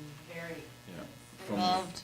Just Very visibly, involved. from what I can see, Yeah. most, if not, I would say well over 90% of the people involved in the committee have been at every single meeting. Yep. That's great. Yeah. Yeah. And those that So, aren't, I mean, it's a time commitment. and those that aren't have let Rich know for the most part that they can't attend and why. It's not, they're just not showing up. Right. Yeah, and I just get a good sense of at least there'll be a lot more education about where we're at as a district in the school building. And Mhm. they can go out and talk to others and be like, it's, important, so, Much more to come on all of that. Yeah. yeah. Buildings and Grounds met on November 4th, Do you want to do it or not? or November 6th. Well, first thing we talked about, and I'm assuming we'll go over this in the finance committee meeting too, but are switching municipal advisors from, we were with Baker Tilly, and now we're with PMA. And I don't know if some of you remember, it was about a year ago that we had PMA come in and give us a little presentation yeah. at the board meeting. Yeah. And they were, I thought at the time, pretty impressive with what they had to offer. But we were kind of, Baker Tilly had been our advisor for a very long time, and we felt at that time that was probably best to stay with them. But I know that Jeremy was pretty interested in going with PMA because he felt like they could serve our needs a little bit better. So I think it's been a good, from just with what we had at the facilities analysis meeting, I think that was probably a good switch. So I'm looking forward to see what they can do for us. We talked about the facilities focus group a little bit. We hadn't had our third meeting yet, so we talked about what we had knew up to that point. So there's a lot of what we just covered. We talked about our continuing problems with the fire alarm. It's kind of Groundhog's Day. It just keeps happening over and over, and we still don't have a fix for it. So I don't know if there will be a fix, but as of now, we're just kind of treading water and maintaining. Hail damage, we talked about the hail damage to the newest trailer we bought. It's a total loss. And then our 3 vehicles will be repaired. Rich was working with the insurance company on our options for the trailer. I think you're trying to purchase it back, correct? Yeah, that's what we'd like to do, because structurally, it's not that bad, but Right. aesthetically, it's not real. Okay, we put our old tractor up on Minbid and got $5,100 for it, so that's a pretty fair price for what we had there. Then we declared our old Toro Moore surplus, and then there's some metal laying around in our storage that we're gonna look at trying to get to the recyclers. I think it says 40 acres of junk, so they've moved some of like the old lawnmower and some of the old metal out to the driving range grounds, so they're gonna try to clean that up and get that down to the salvage. Football stadium gates are a little bit bent up, so Rich is looking at options to replace those. And not a high priority thing, but just something we discussed. Ron Fagan is taking the plaque that we gave him for the auxiliary gym, and he bronzed it, and he's gonna give it to us, and we're gonna look for a place to hang it. Update on the greenhouse roof. We had Jake Roiger look at it, and he's able to fix it, but he's got to peel back about 3 feet of roofing to do it. So probably not something we can do yet this fall, so we'll have to look at it in the spring, but we'll get the panel inside replaced before he does that.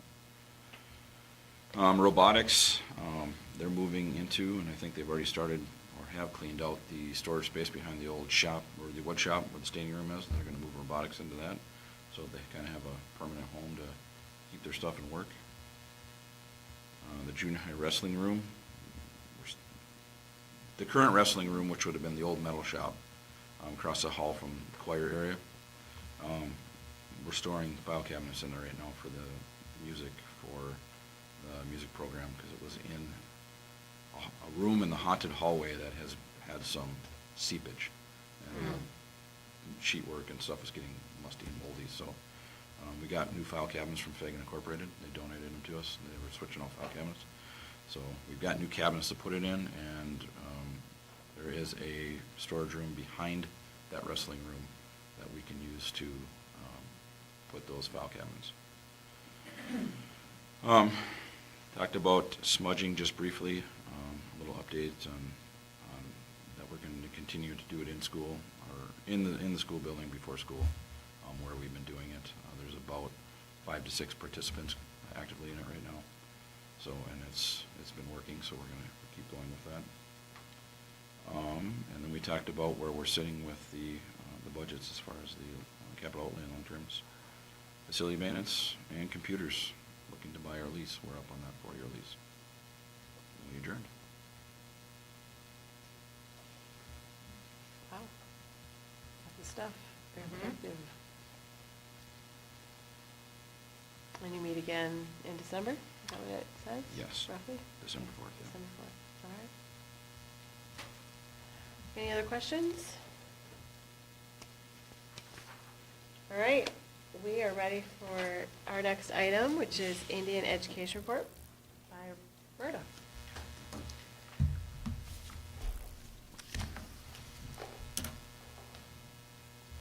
Good evening. Good evening. I want to begin by saying that I am very grateful to all of the parents that have entrusted me with their children for a portion of their school day at Yellow Medicine East. What a gift they are to me. I treasure our profound conversations, the laughter we share, the immense kindness that is extended, and the many things I continue to learn from all of them. I would like to thank you, the school board, for allowing me the opportunity for employment at Yellow Medicine East Independent School District 2190, named after and situated upon Dakota homeland.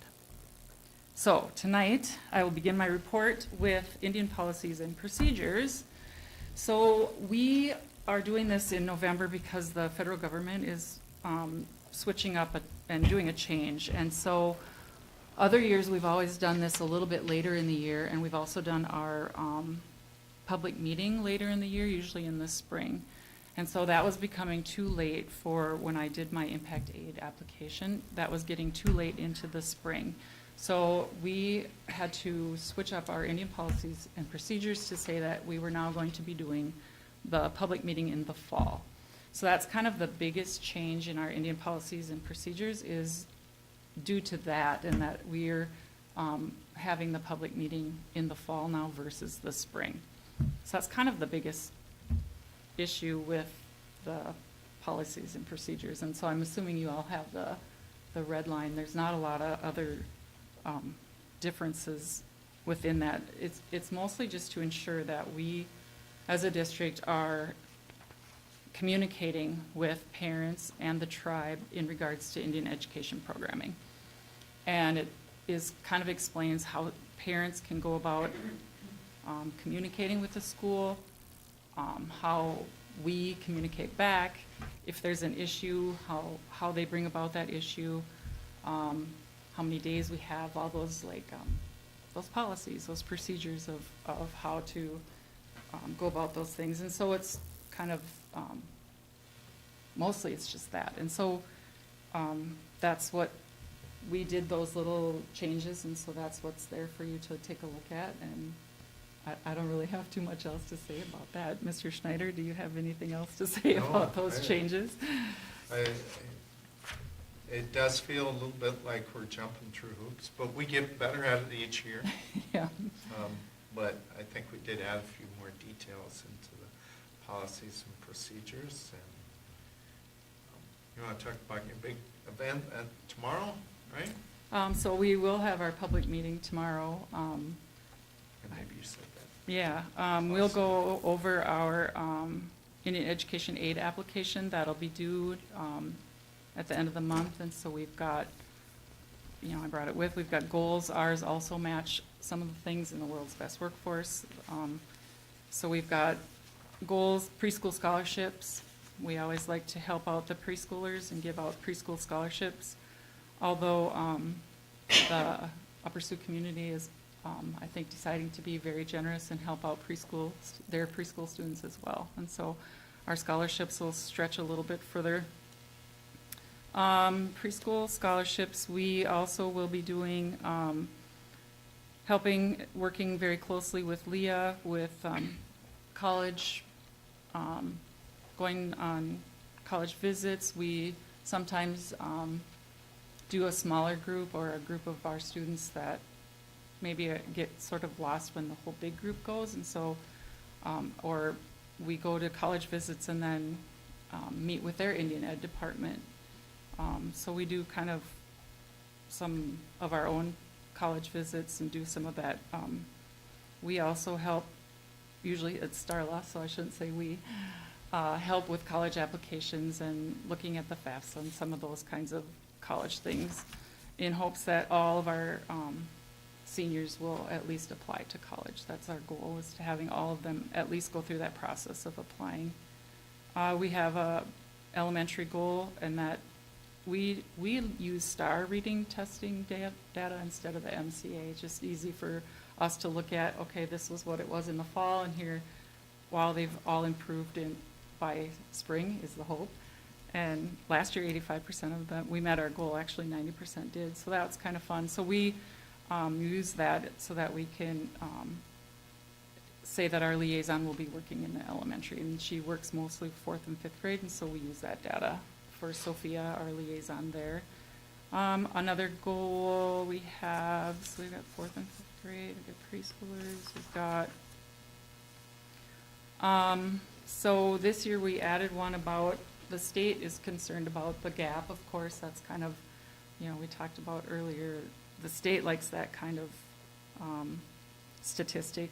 So I had to include it. So I did include that we would decrease our reading gap. And I really enjoyed this because after our Indigenous Peoples Day event that we held in collaboration with the Upper Sioux community, I had a teacher approach me and say, you know what, I really enjoyed that. I learned a lot, and I kind of had a lesson with my kids. He teaches 11th and 12th grade. Had a lesson with my kids, and they didn't know a lot of the stuff that was covered. What can I do to help with that? What can I do in he happens to teach English. What can I do in English? And I was like, oh wow, this is fun.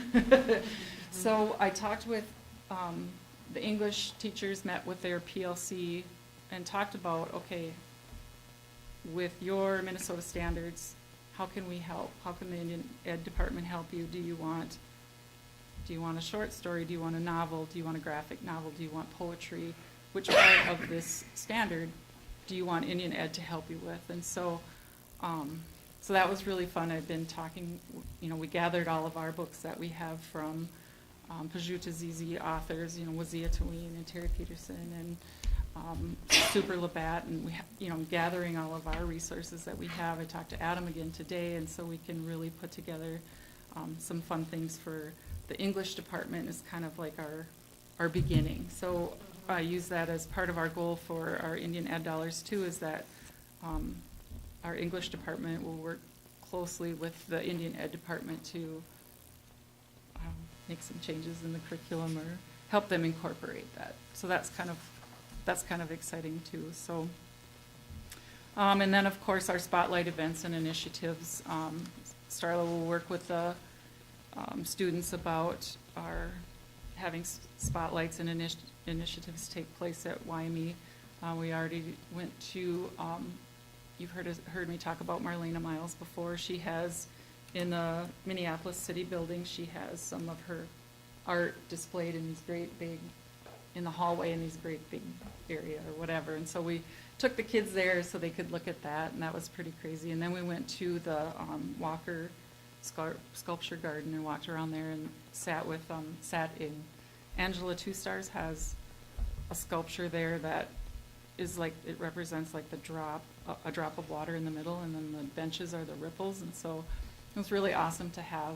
I have a picture of 24 of the kids sitting there on the ripples, and it's like, wow, this drop of water is the teachings, and the ripples are the generations, and here's 24 of these young people, and this is the generations that her sculpture is representing. And so that was it was pretty fun. The kids, we had a really good time. The day was really nice, and it was a lot of fun. So those kinds of activities and people coming in, and we've got kind of a whole list of activities and initiatives coming up for the year. So Dakota language is also included in this grant, so we know that that's part of the eighth grade, okay. Well, actually, And seventh then- and eighth, right? I think it's just eighth Just- grade. okay. Yep. And then still an elective for the older kids. They still receive their elective for that. So that's kind of the grant that or the Indian Ed aid that I will submit by November. So we'll talk a little bit more about that at our public meeting tomorrow. And then I'll go through all of the stuff. The report I usually give in the spring, we gave it to the public meeting last year. I wasn't here. Starla gave the information out. And then I'll just give that again, just because I don't have any new statistics for this year. So I'll just give that again. And then each year going forward, we'll just do it in the fall instead of the spring. I think that's kind of all I have. Any questions about anything happening? Oh, I was gonna, thank you for talking about the smudging. We didn't realize we could smudge inside yet. We've always been outside, and so we had to ask, we're like, did we pass the test? Are we okay to smudge inside now? And so I'm glad you guys talked about that, because we weren't 100% sure now that it's getting cold out that we'll be able to come Right. inside and smudge inside. So that'll be nice to, I told Mrs. Eisfeld, we'll be down to take a look because we want to do that. So, yes, mostly elementary kids that are doing that, but it's like some of our senior high kids are worried about being tardy, so we got to try and get them here a little sooner and get it going a little bit. So that's been a little bit difficult, but we'll get there. Other questions? Thank you for the report. Yeah, thank you. Thank you.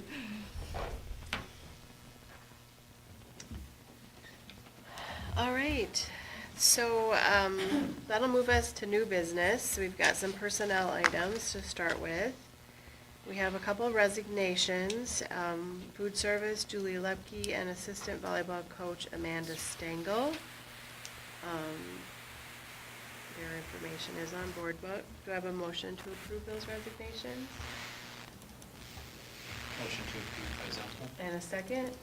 Second by Winter. All in favor signify by saying aye. Aye. Opposed, no.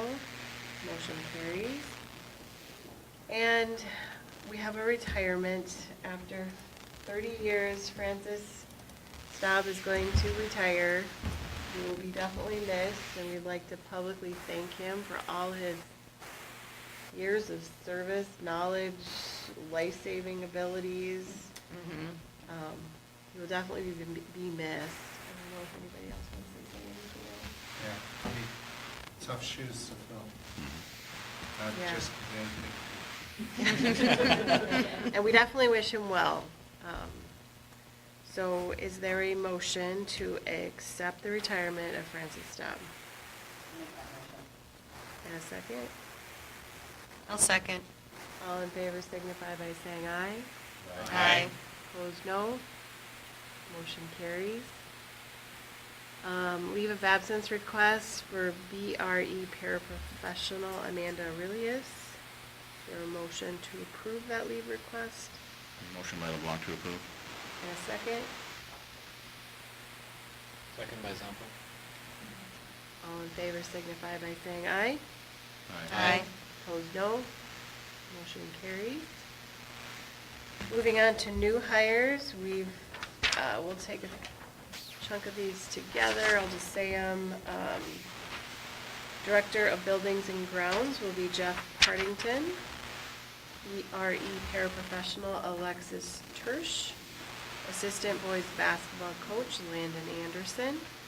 Assistant boys basketball coach that was for C-Squad. JV will be Troy Nelson. Volunteer girls basketball coach Briley Ruff. Volunteer dance coach Kyria Zachary. Volunteer dance coach Nevaeh Chaparro. Volunteer wrestling coach Terrence Rupp. Volunteer trap coach Jared Ryer. Volunteer trap coach Nathan Stewart. I love these volunteer coaches, I love it. So we're actually taking items 2.1 through 2.10. Looking for a motion to approve all of those employments. Motion by LeBlanc to approve. In a second? All in favor signify by saying aye. Aye. Opposed, no. Motion carries. We're moving into item 2, which is to adopt the resolution canvassing the results of the November 5th, 2024 general election. Let's get to it.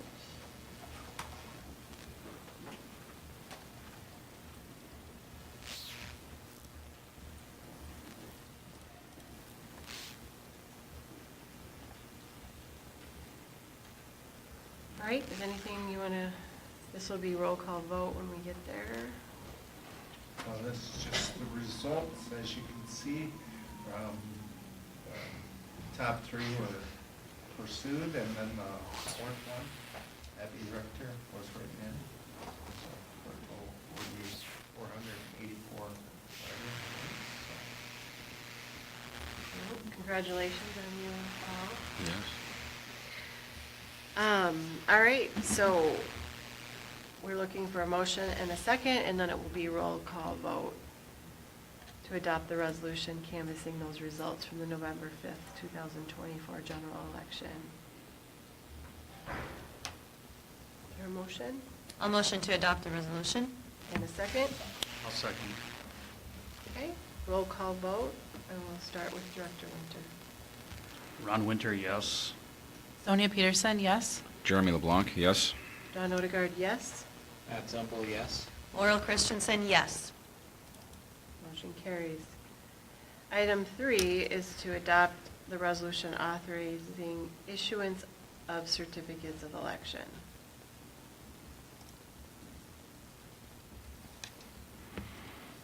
So these are just for each person. So, Oh, further terms, yeah. yep, for 4 full years. All right. So we need a motion and a second. This is also a roll call vote. Motion by LeBlanc to adopt the resolution. And a second? I'll second. All right, start roll call vote again, starting with Director Winter. Ron Winter, yes. Sonia Peterson, yes. Jeremy LeBlanc, yes. John Odegaard, yes. Matt Zumpel, yes. Laurel Christensen, yes. Motion carries. The next agenda item is to approve transportation agreement with Central Minnesota Christian School. I believe this is an annual Correct. contract. Any questions, Mr. Schneider? Okay, is there a motion to approve the contract for transportation with CMCS? Motion to approve by Zumpel. And a second? I'll second. All in favor signify by saying aye. Aye. Opposed, no. Motion carries. Item 5 is to adopt a resolution authorizing entry into joint powers agreement with Minnesota Trust and authorizing participation therein. Okay, we have in previous times, we had used Baker Tilly to help us with this. And so we're going to leave Baker Tilly and join, our proposal is to join PMA Securities. And we need to be part of the Minnesota Trust, correct? Well, so one of the advantages to this is we currently use Minnesota School District Liquid Asset Fund. We would move it over to PMA. PMA then can manage that. We have, Jeremy and I have been trying to do some investigation on what to do with some of our general fund dollars, if we should lock them up and pursue a little bit higher rate. And PMA would manage that for us, and so you wouldn't have to count on Jeremy and my financial investment savviness or lack thereof. I'm sure we'd figure it out, but putting it in PMA along with this construction, the possibility of a construction project seems to make sense in what most schools do. So we're looking for a motion to adopt the resolution authorizing entry into this joint powers agreement. I'll motion to adopt resolution. And a second? Second by Zumpel. Again, this is roll call vote. Again, we'll start with Director Winter. Ron Winter, yes. Sonia Peterson, yes. Jeremy LeBlanc, yes. Dawn Odegaard, yes. Matt Zumpel, yes. Laurel Christensen, yes. Motion carries. Item 6 is to approve the Indian policies and procedures for the 2024-25 year. Is there a motion to approve those? Motion by LeBlanc, go ahead, Sonia. I can second it. No, go for it. I'll make that motion. I'll second it. All in favor signify by saying aye. Aye. Opposed, no. Motion carries. Policy updates, we have 3 policies. Item 1 is to approve the update, policy 503 on student attendance. I don't know if you want to talk about each one, or? No, so you can see what this one, you can see, and I had to stamp, put a watermark over it because the last month it wasn't very clear which one we were talking about, so I put a watermark over it, that would be removed. The red indicates what MSBA is changing, and the green indicates what YME is changing. So we're approving, the green is what we want to approve as well. We're going to improve the whole thing, the red indicates. The red and the green. Red and the green. Okay. We'll just take the color and take the watermark off. I like that. I'll make a motion to approve. Second by Zumpel. All right, motion and a second to approve the update to policy 503 on student attendance. All in favor signify by saying aye. Aye. Opposed, no. Motion carries. The next 2 are approving the second reading and adoption of policy 516.5, the overdose medication policy, and policy 522, Title IX.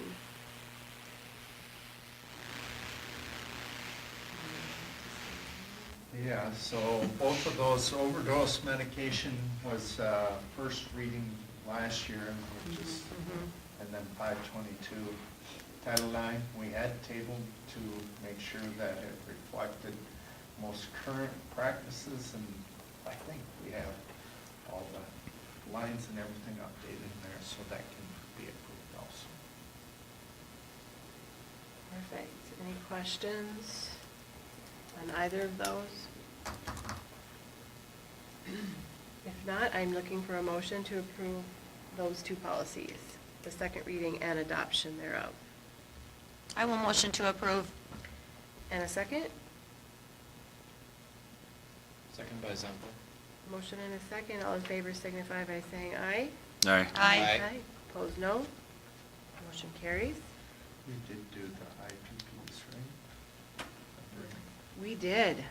Yep, Sorry. yep, we did Just it. hanging out with us, Brenda. I didn't write down who. You've been here this long, you might as well, yeah, we're almost done. No, no discussion items, no correspondence. I'm going to read through upcoming events. Facilities Focus Group meeting meets again tomorrow, November 13th at 6 p.m. Policy Committee meeting is scheduled for Thursday, November 14th at 5:30. Finance Committee meeting, November's really busy, November 21st at 5:30. We've added the Activities Committee meeting, November 25th at 5:15. Early dismissal, November 27th at 1 p.m. No school for Thanksgiving break, November 28 and 29. Buildings and Grounds Committee meeting is meeting on December 4th at 5:30. Our next board meeting will also be the Truth in Taxation meeting on December 9th at 6 p.m. No school for Christmas break, December 23rd through January 1st of 2025. And the next board meeting after that will be January 13th at 6 p.m. Anything else? All right, we're adjourned. Where's your mallet? Yeah, I could actually use it tonight, because I feel like that was a marathon. That was kind of a marathon. Good job, Dawn. That was, You only have one more left. One more, Dawn. I know. I'm sad. I am. But it's a good sad. It's like, it's, you know, I'm excited Still for. got one. Hmm? Still got one left. I still got one left. And I'm not moving. I'm Coming still with in gonna January, be, Ron? still gonna be voting in the district. I would. Just do it. I have to get some continuing ed in. What's he doing? We can open for that, and How does What are you the running for? MSBA Trying to line get up him to come to with MSBA bands? convention. He's never been. Oh, you so should. I was wondering if I could come anyway. Sure, come Can I on, Don. come? Oh my gosh, Dawn, it's been, Heck yeah. years that we've been doing that together. I know. We can't stop. Why don't you just keep coming? You can just go ahead and get the restaurant tables all set up so we don't have to wait in line. That's right, I'll meet you there. You just meet us. Even me? Wow, I feel important tonight. We need to sign it again. You cannot, I can't, you can't handle Cannot have a business. meeting. And that's why I was trying to ask. I was couldn't trying to have any follow. activities either. Okay. Just school. You got And more healthcare signing can to do. continue. Do I? As long as you can have school if you'll do 1 hour of I'll observation. give you this. Healthcare. I was just looking to the this first one one. thing over here, yeah. Oh. No. Yeah, Friday off. Yeah. Makes sense. If we get this- we said a very nice Veterans Day program. I heard that was really good. That was kind of drying out on me. Stacy did a great job. Thank She you. did, yes. I got Better that- talk to Rich. I got that same one in my truck. Don't run away, Matt. You need your John Hancock here 4 times. 4 times. I'll trade you the one I just handed to you, and then you have to sign the one that Jeremy just signed to Does everybody get to sign this? Okay. you. Yeah, everyone's got to sign that all the way around. I was waiting for this one, if you want to sign that, that's her. Oh, yeah. Oh, Right here? Is there a date on it too, or not? We'll fill that in, just, yeah. I think so. That's the one I just signed, and then she needs to sign. Okay. So Stacy will be there tomorrow. Da-da-da. Thank you. You'll date it? you eventually scan it and get it? Now it'll take me, Never you know, stop. it'll take me half a year, right? And 17 email reminders. Well, you just need to bring it in. So was it one, was that one or two? I didn't double check. It's just the contract with CMC. Okay. Okay, this is the Resolution, Minnesota Trust. Okay. It's the 16th and the 17th. If you open your mail that you had. I know, but I got done in 2 hours. I mean, thought it was gonna be longer, actually. Wait, is it one? Yes. But you need that. Well, I can still have Was there one that I'm supposed to sign that, His logic is so we can make programming. is it changes. Ron? Came to the school, she probably hasn't been here. Canvassing election? You don't stop to pick up your mail? Right. Yeah, 16th and 17th. Are you able to go this year? I am. Good. It is the Last first, year was some issues. I know, well, that's what went to us. Just the one page? You're missing somebody, right? Amanda. Yep. So, I kind of dived into. Anything else that you need me to sign? They were like, good. Yeah, you guys. So I'll be there. We need to train Abby in, they were dog talking to me there. Oh, gosh. What am I gonna get? If I miss something, I'm gonna have to come over to your house. Yeah, I mean, I still have. That's a true story, because it's a little, you can't get me across the street. Mine are gone. I have like 2 left. Yeah, yeah. Well, Boys and, were jamming up, we cleaned the room too, we took. I mean, Oh, I'm sure, technically, I'm sure it's a employee, that's where mine. So you're gonna do it? Right, Are you gonna bid So- in the chair? Which is fine. What's that? Are you gonna bid in? That's all fine, and you would have access to I'm thinking about it. it anyway. We got one more. Like, I do. how come you wouldn't I think it's important to like feel comfortable with the whole, Don is my mentor. with the whole, I don't know about that. Did I do a good job? Yes, you did. You did I a need to wonderful understand how job. meetings work and run and all of that. She was on when I first got on, Yeah. and then I talked her into coming back. here, he needs a pen. Well, that's good. It didn't take much talking. It really did. Just a couple conversations. Yeah, you just get, like, you will nominate The you. one that was. No, he borrowed a pen. Nominate you, Oh, nominate you. You can have a pen. I think you can nominate yourself Why not? technically, but Yeah, I'm not opposed to it. You need Jeremy to sign that one then? I feel like I should bring like Jeremy treats, I signed. Oh, treats in I thought- December. That's, I thought it that? said So I feel like I should bring treats for my last meeting in December. Well, we could have something to snack on while we're listening to Truth and Taxation. Oh, it's riveting. I know. Great.